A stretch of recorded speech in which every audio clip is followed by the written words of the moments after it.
What if I told you that the counter to this meta has been right under all of our noses this entire time? In this video, guys, we're going to be diving deep into the deck and the card that can absolutely blow this meta wide open. And of course, guys, if you guys like the video, please go and leave a like. Of course, subscribe if you have not already, guys, and comment because I try my best to respond in each and every single one of you guys' comments. But without further ado, guys, let's get right into this video.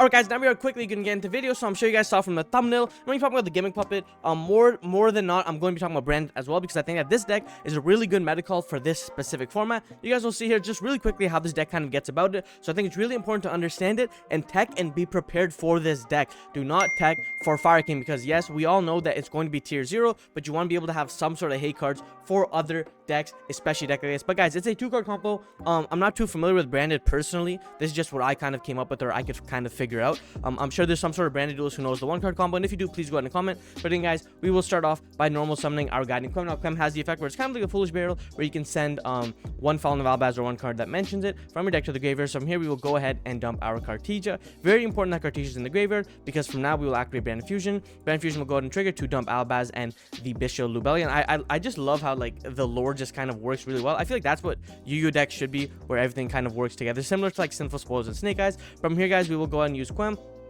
Quem has the effect where it says if a card leaves the extra deck, you can target one Fallen Albaz or one monsters that mention it, whatever special summon it. And then we also have the Albion to trigger as well. So from here, we will reborn out the Cartesia, because this card mentions Fallen of Albaz. And then here, Albion will go ahead and activate its effect to Miracle Fusion using the Quem and using the Albaz away to go ahead and sorry, not Synchro Summon, Fusion Summon into our Albion the Sanctifier Dragon. Now this card is crazy, okay? Cannot be used as fusion material, so I mean, you know, super poly, but your opponent cannot target this card with card effects. So again, turns off Imperm, turns off, yeah, just Imperm, I guess. Turns off Imperm, has the effect, this one, where it says during your opponent's turn quick effect, you can target 2 monsters in either graveyard, special summon both monsters, 1 to each field. So now you guys can kind of see where the issue kind of lies, you know what I mean? But from here, guys, what we can do is we can go ahead and use Lubellion. Lubellion will go ahead and tribute off the Albion to summon out Lubellion, and then Lubellion will activate to go ahead and activate Branded Loss. Now this is very important, because this card says the activation of your cards and effects that include an effect that fusion summons a fusion monster cannot be negated. Also, your opponent cannot activate cards or effects when a monster is fusion summoned this way, meaning that a monster on summon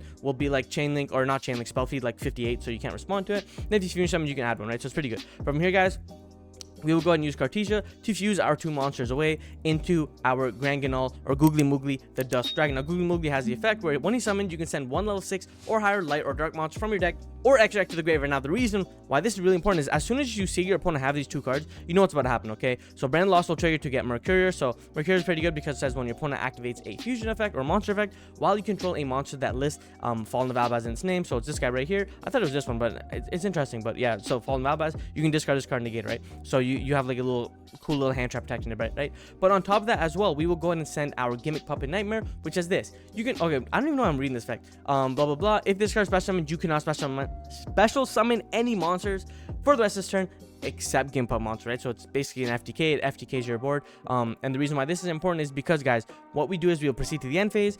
We will have a couple effects. So we will have Albion, we'll have Cartesia in the graveyard as well. So from here, what we can do is you can go ahead and set the Brand Retribution, which is like the Solemn Warning, Solemn Judgment, whatever it is. And then from here, what we can do is we can go ahead and use Sanctifier during our opponent's turn to reborn 2 monsters. So ideally, you will be reborning the Gimmick Puppet and the Cartesia. If you have other cards in the graveyard, you can do that as well. From here, we can go ahead and reborn out our Cartesia to our field and the Gimmick Puppet Nightmare to our opponent's field, and basically just like that, our opponent has been locked out of summoning. And the reason for that is because this card says if this card is special summon, you can also special monster. So we lock our opponent out. Yes, it is very, very annoying to deal with, especially because we have a card like Tri Brigade Mercurier. So this is why I was kind of saying that you guys really need to understand and be prepared for this deck. Don't be surprised if this deck comes out of nowhere and just absolutely uppercuts you and jabs you because you weren't prepared for it, guys. Especially because a lot of people are attacking for Snake Eye, and the deck and the cards that Snake Eye kind of lose to don't really beat Gimmick Puppet Nightmare, right? And this is just something I'll quickly dive into, guys, just to showcase you guys on what I'm talking about. Alright, guys, so I quickly jumped into YGOProDeck.com just because it's like community driven, and this is where kind of a lot of people are posting their reports and people are kind of compiling it. So you guys can see here in terms of like the best cards played, Ash Blossom is a good card against Branded, but it's not stopping Gimmick Puppet, right? Neither is Drone Lockbird, neither is SP Little Knight, neither is Cosmic Cyclone. It only really gets seen kind of when you get to Ghost Spell and Haunted Mansion over here, which is pretty good. But again, you guys really need to know, because again, look, Nib, Dark, IP, Harpies, none of these cards that you guys are seeing as I'm going down will be able to stop kind of what the branded deck is kind of putting out. So it's very important to kind of be prepared for it. Make sure you guys are ready for it, because again, this card is no joke. It's going to lock you out. So guys, please don't lose it. Again, guys, if there's any videos that you guys want to see, please let me know by commenting down below. My name's Hamza. Like I always say, keep on shining, never on your dreams. Peace.